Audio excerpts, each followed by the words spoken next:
That is not like your boardroom politics. That's why I say sometimes you make political decisions that appear senseless to the people in the boardroom. But again, you have to do it. So sometimes, some of these things, like I said, we're open for dialogue. We'll look at it, and then, we address it.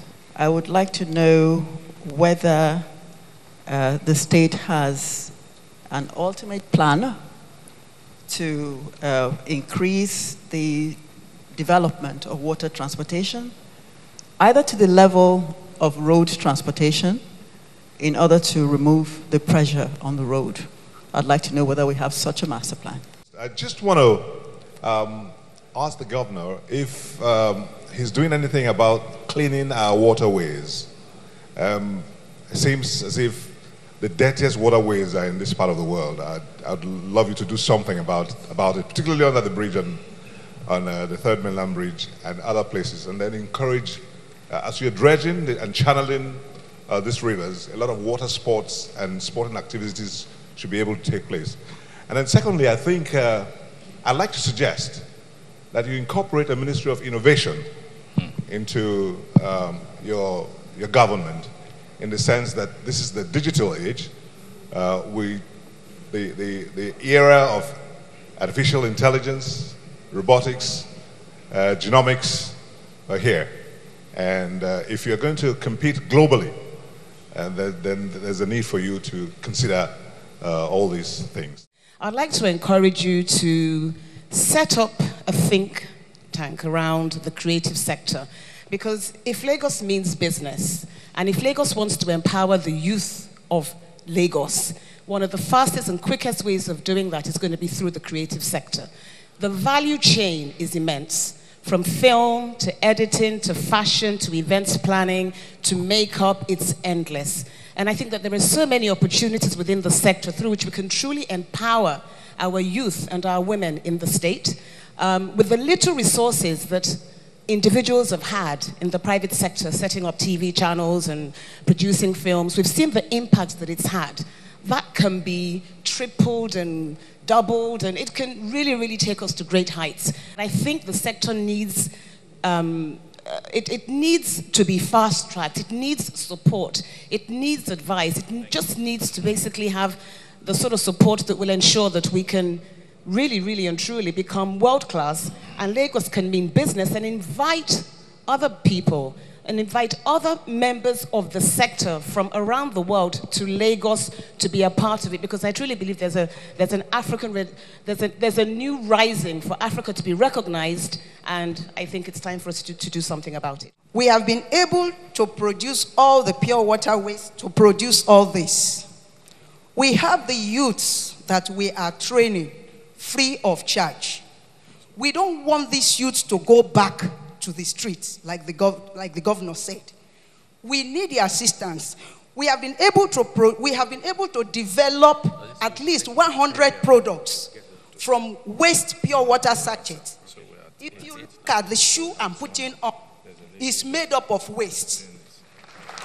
And if you look at the machinery we are using, it's made in Nigeria, locally fabricated machinery. So we want the governor, Your Excellency, to come to the aid of these youths. We don't want them to go back.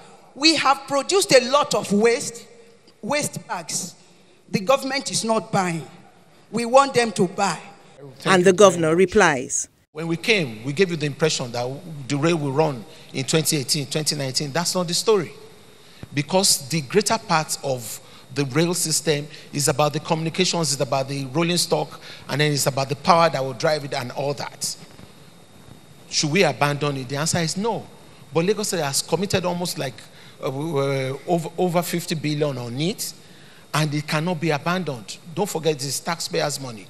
So we're pursuing it. And then we're willing to even give it to a multinational to drive it. Do we have that kind of taxes to allow rail system to come into being? The answer is no. We already have an existing contract that cleans our waterways. It's already in existence. But again, you know what? You have a stretch of almost 200 kilometers of waterways from Badagry to Ekpe. So the places that sometimes that are really, densely populated, you have this kind of effect, but they are on, and then we're doing everything possible to make sure that that contract is ensure that it works. And then most especially, I don't like the way I say third mainland when I'm passing. If we have our way, obviously when you look to your right, if you are coming from the airport, you don't like what you see. I must find a replacement to relocate them before I can actually take them away. So we're doing it gradually. The sawmill will soon take away to Agbowa, and that Ebute metal axis, we can start to treat it and then develop it, and then little by little we'll try to find a way to clean up all those other sites also. We have to support the waste management companies. I will personally find a way to engage and make sure, because the bottom line is to keep the younger ones off the streets. Their own is not about the FXO, and their own is not about 100,000 per month. That daily bread that takes the wife and the child off the streets. So the more we engage those smaller business, the better for us to be able to sleep in Banana Island.